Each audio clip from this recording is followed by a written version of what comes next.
Good evening students. In this video, I am going to explain on the rule of the road prose. I have given the summary. It was written by A.G. Gardner. And A.G. Gardner was an English journalist and a great author. And he has written his essays under the pen name of Alpha of the Plough. Some of his famous work, Prophets, Priests and Kings, Pillars of Society and The War of Lords. So actually in this prose, what he has given importance is nothing but only about liberty. Liberty means freedom. So, he has differentiated what is personal liberty and what is social liberty. So, you have to sustain personal liberty as well as social liberty, and in what way you have to behave in society.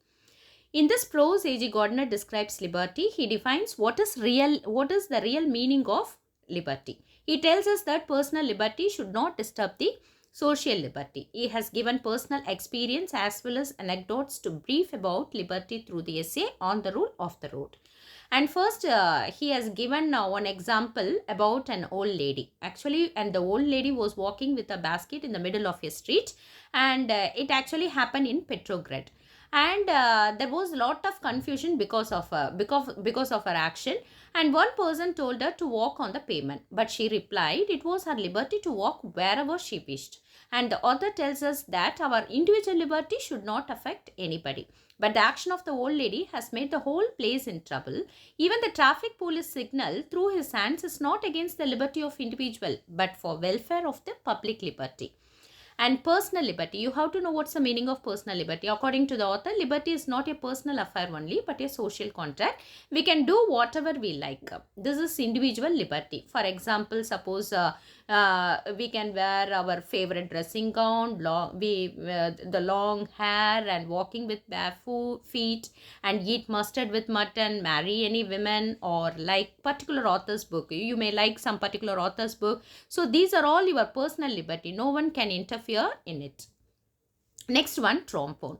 Trombone is actually a musical instrument. Suppose if you like trombone and want to practice till 3 in the early morning. Suppose if you practice in lonely place like top of Helvellyn is the name of the hill, it will not affect others' liberty. Suppose if you want to practice it in your bedroom, surely it will disturb your family members, isn't it? Even it will also affect neighbors' sleep. Then pleasure book and blue book, and also with liberty.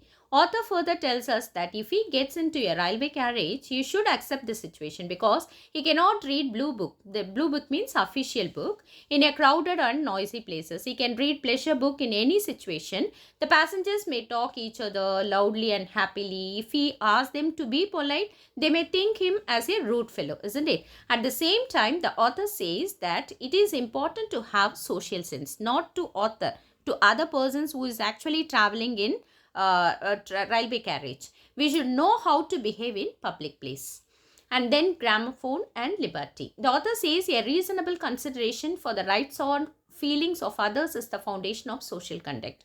If a man played loudly, keep the home fires burning in his gramophone on Sunday afternoon, surely it will affect the other family members. That means his other family members as well as his neighbors.